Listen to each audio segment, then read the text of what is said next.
Hi everyone, my name is Ashley and I am the owner and creator of Upside Goods Company, and I'm pretty new to candle making, and so I wanted to kind of document this even before I launch, which is coming up in a couple of days.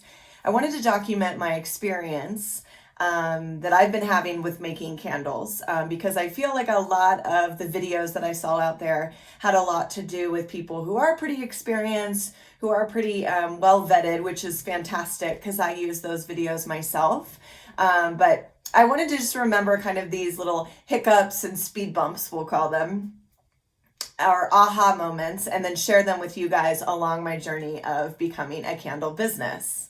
So today's video is for the sake of 3 mistakes that I wish I would have avoided, I guess we'll say. But before we even go any further, I just have to point out my hibiscus be poppin', you guys. And so I absolutely had to do my video in my office today to share this with you guys because it's one day only event.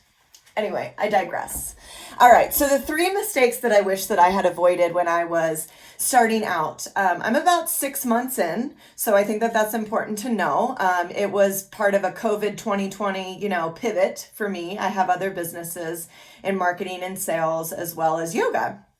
So I wanted to do candles, and one of the first mistakes that I have to point out that was probably the biggest one and a shame on me moment was that I just did not do enough research. And I know that sounds like pretty basic, but I was looking into how to make candles so much that I wasn't necessarily looking into what I want to make of the candles, if that makes sense.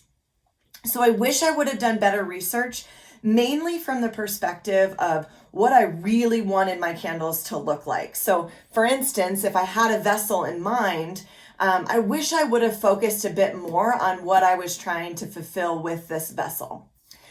Let me go into a little bit more detail. I should have looked up the vendors, the wholesale vendors, a little bit more. I just went for what I liked, which is totally fine. But then I felt that I was getting deeper and deeper into a hole of commitment, and I wasn't exactly allowing myself to paint with a broad brush. So things that can even go down into like, this is the first mistake that I made, and then there's like points A, B, and C because nothing's that easy. I wish I would have looked at shipping costs, and I wish I wouldn't have just been so focused on the fact that it was free shipping for one of the vendors that I chose. And that really got me. It was a bait and switch that I kind of got stuck into. Whereas I could have looked for other vendors that I would have paid shipping for, but still would have had a lesser cost. So those are just some things that I picked up along the way. Also, I wish I would have done my research on customer service through these wholesale vendors. Obviously, 2020 is I think it's really important that even though there is so much happening in the world and so many delays and so many things out of our control, that customer service reigns king. I have an entire list of things that I could go on and on about, but I don't think anybody needs that kind of negativity today. But customer service is actually my number one thing that I'm looking for now when I'm purchasing from wholesalers. Number 2.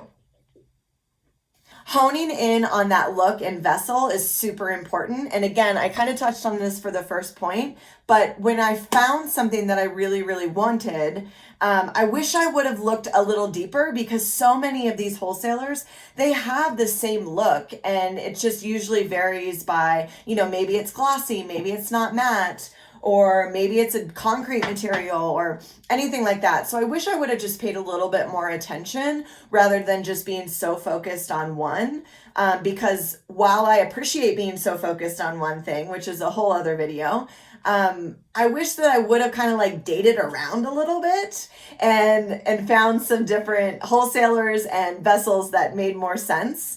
Because once you commit, in order to have brand continuity and really stick out for a brand new launch in business from a marketing perspective, you really don't want to shift too much from those vessels and your signature look. So I'm kind of pinned in, and I wish that I had paid more attention to what my options were.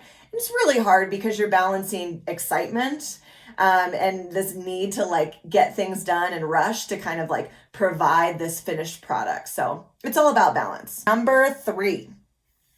I'm looking at my notes. I think another mistake that I really made early on is there are so many Facebook groups and YouTube videos out there that are absolutely fantastic. So please don't take this the wrong way. But I feel like I was living in this death by comparison tunnel where I would see someone else's finished product, even though I was still in experimentation and testing with my products, then I would kind of divert my focus and my direction in my cause and what I was trying to do myself because I would see other people's stuff. And it's great because it's inspiring and it's something that it really triggered like creativity for me. Sorry, my dog's walking past.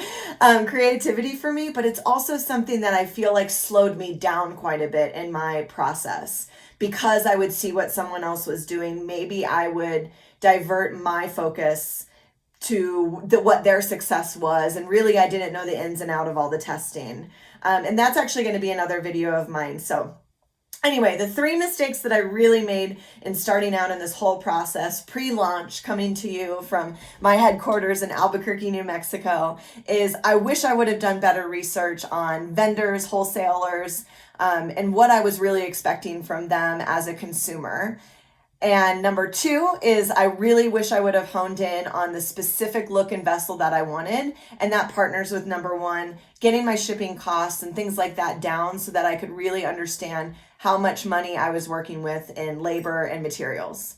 And then number 3, death by comparison, you guys. That one was brutal. It always will be. I love all of the resources that are out there, but at some point you have to put your blinders on and you have to trust your gut. Thanks so much, guys. I appreciate you.